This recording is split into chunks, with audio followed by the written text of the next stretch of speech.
دا مځکه څنګه پټاپ شوې ده دا د الله تعالی څه شی بولي موږ هم نه پوهېږو خدای پاک یو عذاب په دې کې ډېر کورونه متاثره شوي دي خو دا د الله احسان شوی دی چې پر کمرو پر څه راغلي دي خو انسانان په دې کې نه دي زخمیان شوي دا چرۍ تاسو مړ در شوي دا چرۍ دا دومره ډوبه شوله دومره غټې تباهي یې جوړې کړلې کورونه ډېر په دې کې ولاړو دا کور ګورئ کورونه په دا کې دا چرۍ بیخي ډېره تللی ده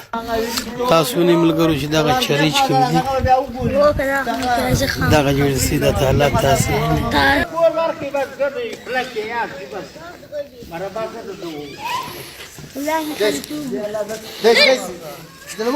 ګورئ ملګرو دا دا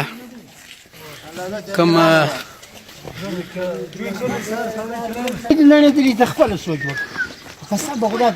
دغه کمرې دي چې کوم دغه ځمکه چاودلې دا څلور پنځه کور وو بازار موږ سره هېڅ مرستې چا نه ده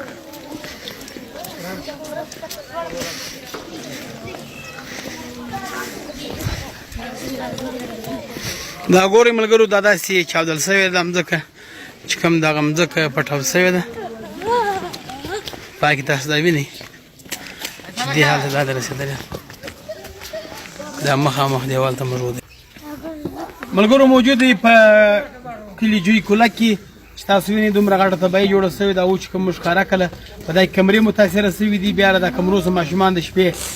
راوتل خلکو دا ویل چې دا کوم وخت دا مځکه پټاوېده یو ډېر غټ اواز لکه د مکه چې اوسي دغه ته څنګه په دې باندې پوه شې کوم وخت دا مځکه پټاوېده دا خو اول د واره داسې لیکه جوړه شوله لیکه چې جوړه شوله خلکو دا دغه وکړله چې مثال کې طور پر چینان مو د کورو څخه وایستلو نور خواته مو منتقله کړلو بیا دغه بعد مثال کې طور پر دغه پاڼونه نړېدلو څه دې نه معلومېدی اوبه را روانې وې چې دا کوم سیلابي نالۍ ده دا ګردې اوبه دلته غایبېدلې دا سیلابي نالۍ اوبه ګرد دلته غایبېدلې سوار فوار دا ځایونه نړېدلو خو موږ دغه څه لږ مخکې اطلاع شو موږ نور ځایونه بدل کړو بیا دغه بعد دغه حالات جوړ شو نو یقیني چا ته به نقصان نه رسېدلی چینیانو شکر دی الحمدلله هغه ګرد نفوذ دی نو څوک دی راغلی ډي سي راغلی سي څوک نه دی راغلی یو سړی نه دی راغلی یو د زمرک شکریا ادا کوو چې سهار وختي راغلی پر علاقه ګرد کلي باندې وګرځېد انجینر زمرک اچکزی راغلی یو انجینر زمرک راغلی د هغه هم ډېر شکرګزار یې نور موږ له سړی هم نه دی راغلی ډي سي یا سرکار یا څوک نه رابطه راسره کړې ده نه راغلی دی موږ مثال کې طور پر د ګورمنټ سره دا دغه کوو چې موږ ډېر شدیده د دوی څخه ناراضه یو چې پر دغه حالات کې هم دوی موږ له نه سره موږ د ګورمنټ څخه موږ د حکومت څخه موږ د علاقه ستاسې د الکې ایم پي څوک دی زموږ د علاقې ایم پي چې دی زمرک اچکزی دی هغه راورسېدی سهار وختي دی و عثمان اچکزی و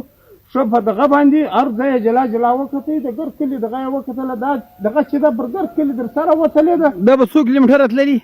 دا تقریبا دا درته وایم چې دا په 100 کیلومیټره تللې ده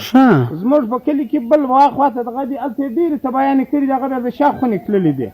زما خو دغه شکر دی الحمدلله چې د کور په مابین کې دغه شوې ده خو د دې داسې مخکې موږ ته اطلاع شوه موږ سیډو ته ووتلو موږ له حکومت هېڅوک هم نه دی راغلی نه ډي سي راغلی دي نه ای سي راغلی دي نور حکومتي وکیلکاران راغلي دي سوا د زمرک اچکزي چې هغه راغلی زموږ خالي ما زړه تسلي وسوله چې بیا هم د زموږ په غم یې ځان برابر سره شریک کړي ډېره مننه ملګرو دا چرۍ موږ ښکاره کوو چې در کومه ځایه پورې تللې دغه مسجد تاسو وینئ چې دا مسجد هم دا دې سره متاثره شو دا کریک سلو دا دی دلته دغه کریک هم دا دی لوړی دننه مسجد ته ګورئ مسجد هم دا دی تللی دی دا مسجد دی دا دی دننه هم دغه هلته ورسوئ دا مسجد